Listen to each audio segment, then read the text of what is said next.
Okay, so this week the Starbolts are going to face yet another giant monster.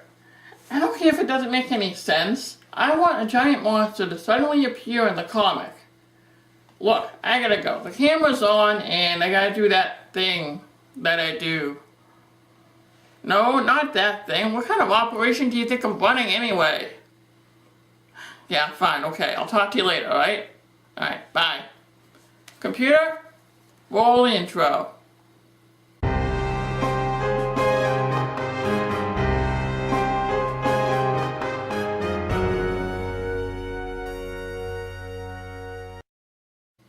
Hey everyone, it's the new year and with it comes new comics to talk about. Up at bat first is the return of Richard Rider, the first Nova. I should probably back up for a second because people are going to be very confused. During the epic cosmic event called the Thanos Imperative, Richard Rider along with Star-Lord gave their lives to seal a hole in the fabric of reality. On the other side was a reality called the Cancerverse, and in it were versions of Marvel characters that were possessed by weird Lovecraftian horrors, and where life itself became an endless nightmare. Not a good vacation spot. Anyway, reality was collapsing, and Star-Lord and Nova stayed behind to contain the Mad Titan. With Rich seemingly gone, the World Mind, the source of Nova's powers, had shut down. For a while, anyway. It didn't take long for Star-Lord, and even Thanos, to return. Because, there are only a few deaths in comics that actually stick for good reason. Then came this kid.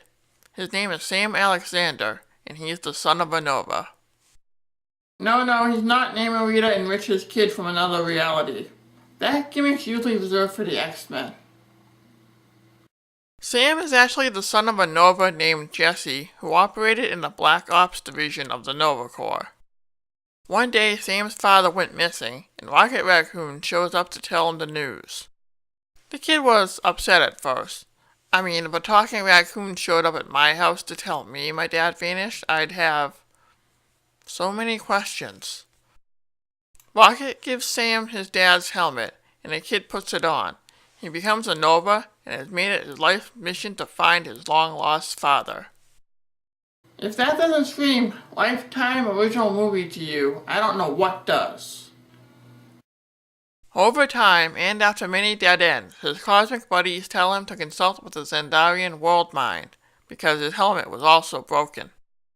The trouble is, it's been missing ever since the Thanos Imperative. In his travels, Sam even found Rich's helmet and delivers it to his grieving parents. Things aren't looking too good for the human rocket, are they? Eventually the kid finds a hole in reality and manages to speak with the World Mind. And hey, he looks a little bit like our missing Buckethead Rich. They have a heart-to-heart talk about Rich, his life, his adventures, and Sam leaves with the hope that maybe the World Mind can help find his dad. However, something more was on the horizon. After the chat, Rich returned home and greeted his mother in a very sweet scene. There was never any doubt that Rich would return. Not for me, anyway. The only people who stayed dead in comics are Ben Parker, the Waynes, and Superman's parents. Everyone else is fair game. So, what brought about his resurrection? Well, a lot of fans didn't like Kid Nova, and wanted the old one back. It's really that simple. And once the dust settled from the Secret Wars event, the time was right for his return. It's funny how everything seems to be tying back to that event in the last few reviews I've done. Either way, that's where this comic comes in. Buckle up, because we're going to see the return of the original human rocket. On the cover, we've got Sam rocketing toward the reader with a skeletal Rich looming over him in the background. That's not creepy at all. Can we look at one of the variant covers, please? There, that's better. Not creepy at all.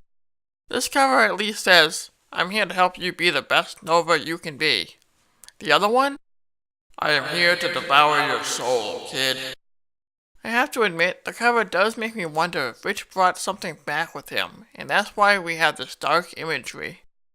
Both covers do their job in drawing the readers in.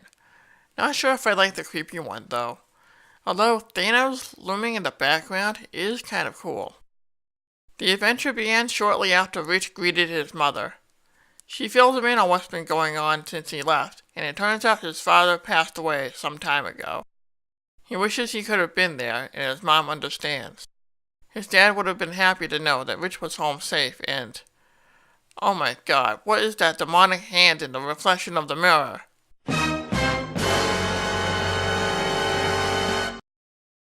Richie, you better get that looked at. I'm gonna call every single royal smart person I know. Dr. Strange, Reed Richards, Hank McCoy, someone. Because that does not look right. Glad to see Rich agrees with me as he backs away. She asks if everything's okay. No, Mom, it isn't. I see dead people. Rich calms her down and explains how resurrection takes its toll on superheroes. Sure they do. Sure. Please get that checked out, alright? Rich walks away and notices his old helmet. He then asks who gave it to her. Oh, here's where it gets awkward. Lovecraftian horrors aside, I mean. In space, the new Nova makes short work out of several manta ray-shaped aliens called Sidiri. Sam is on the line with someone who asked him to do some extermination, and it turns out that someone is Ego, the Living Planet. I can't believe I said that with a straight face. The Sidiri, I guess, made a home in the planet, and Sam's basically deporting them. There's irony in this, I swear. Nova admits that it's odd for the sentient world to even ask for help. No one likes him, and Ego explains how it's because they fear his power. Ego, the only thing they fear is you acting like that moon from Majora's Mask. Speaking of which, are you guys related? Sam has had enough of being Ego's exterminator and fires a gravimetric pulse at the bugs. A big one approaches, and Ego gets shot. Sam's not fond of the planet's attitude. Hell, its name is Ego. There's no way it would have been a nice planet. Kid Nova gets an idea and flies off into space. He's gonna do to them what a meteor did to the dinosaurs, I bet. Ego begs for him to stop, but Sam has other plans, and...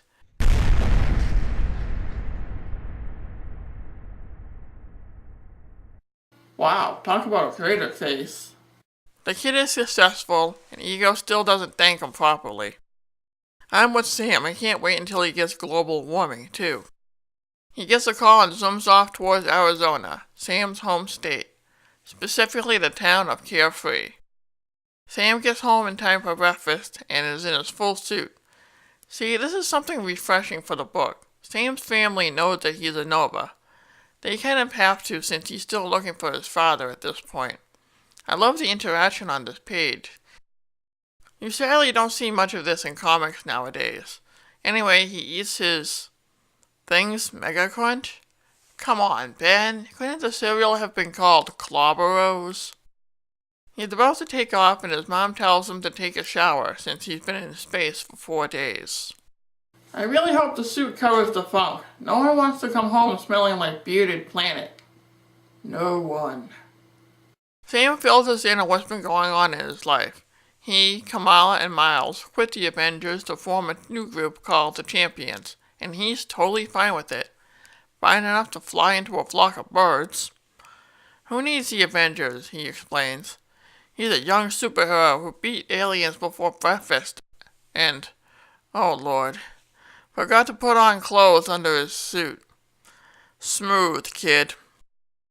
Oh, don't worry, Spidey has had days like this. So did your predecessor, now that I think about it. With high school kids being high school kids, a ton of pictures were taken, much to Mr. Alexander's embarrassment. It isn't until one of his friends arrives that some help comes. By some, I mean Blake here just tells Sam to fly home and grab clothes. Blake also seems to know that Sam is Nova and has some gross sweats he could wear. A girl comes up to the boys and asks if he's okay. Sam here is a little, flustered. Kid, there'll be times when this happens with a lot more frequency.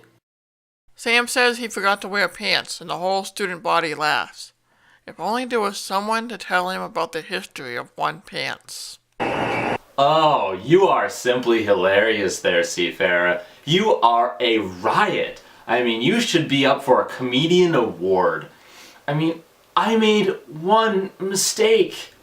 Just one little mistake. And I'm never gonna forget it. I didn't think you would. But come on, history of one pants. Really? Hey, you keep liking every reference I make to it on social media. You're the history of one pants guy. You're news.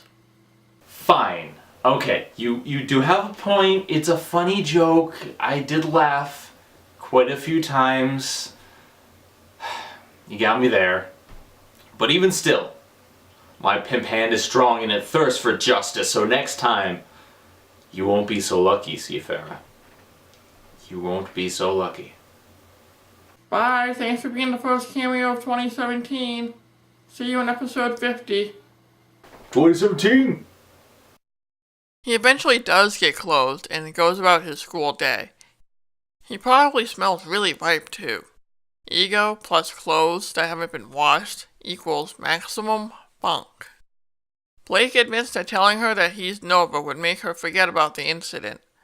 Superheroes don't do that, and Blake counters with the example set by one Tony Stark. Perfect role model there, kid. Sam nixes telling her he's an Avenger since he isn't one anymore.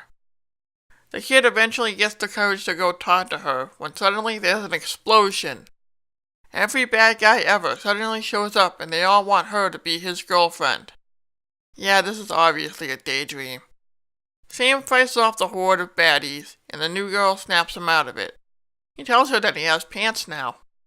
Sam, shut up about the pants already. Then again, this is adorable. And awkward. Adorably awkward, you might say. Somehow he manages to get the girl to tell him her name is Lena. They start talking while an alarm goes off in Sam's backpack. It's getting louder and louder, and Sam can't seem to get a word out. The Nova helmet prevented Sam from getting to know the new kid better. Truly, it is the greatest threat in the history of the Marvel Universe. Outside, Sam puts it on and the onboard computer tells him that a Nova has been detected. About time. I was wondering when we'd see Rich again. Kid Nova hopes that it's his father and takes off. Elsewhere, Rich reminisces about his life. He wanted to fly so bad when he was a kid. As he puts the pic of his dad away, his old helmet flies towards him. Ryder gets a sly smirk on his face. The original human rocket is going to fly once more. Of course, you could just call the new Warriors and let them know that you're alive. Just saying. Over the eastern seaboard, the human rocket flies again and admits he misses zooming around.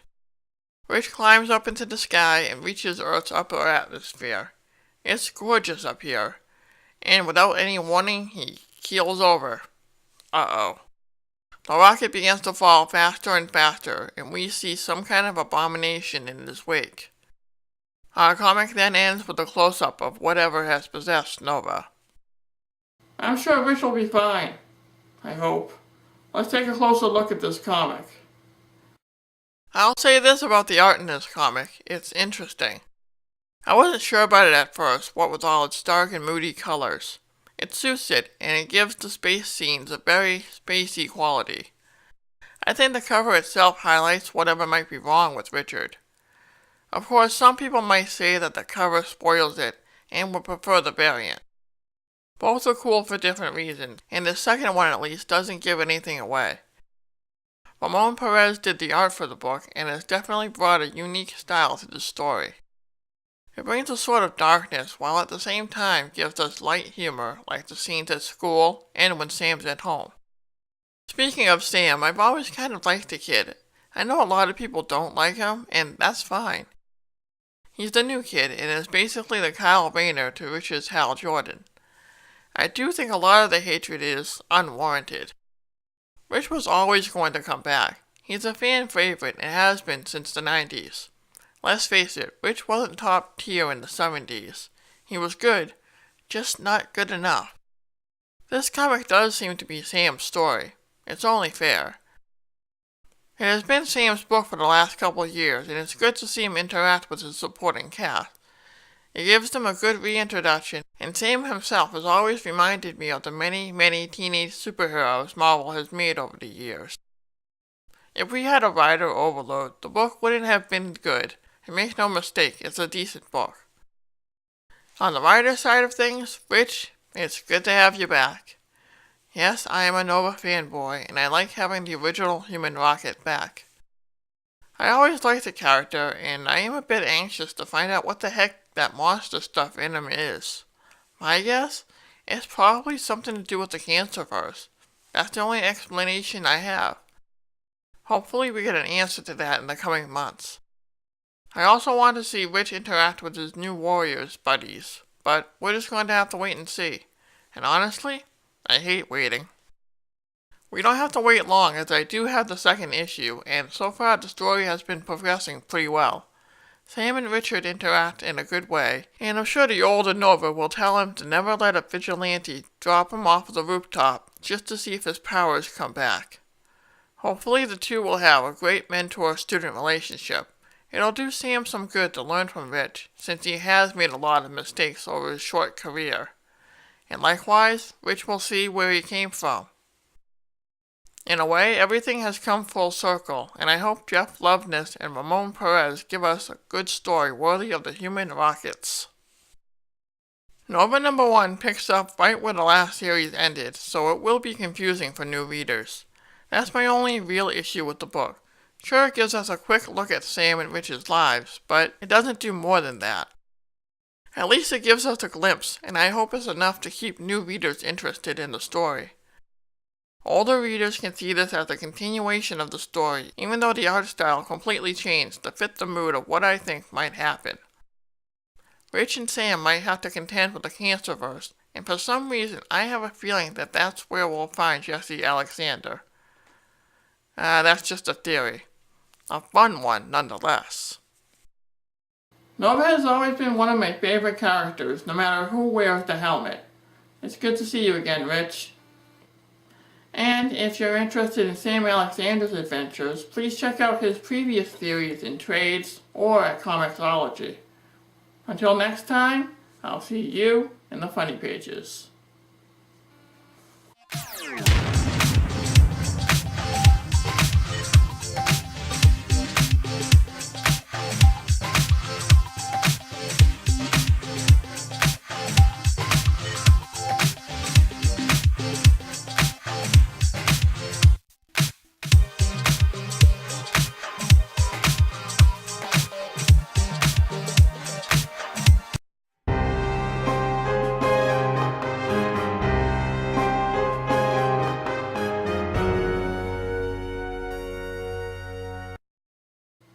I really hope the suit covers the funk. No one wants to be regenerating again.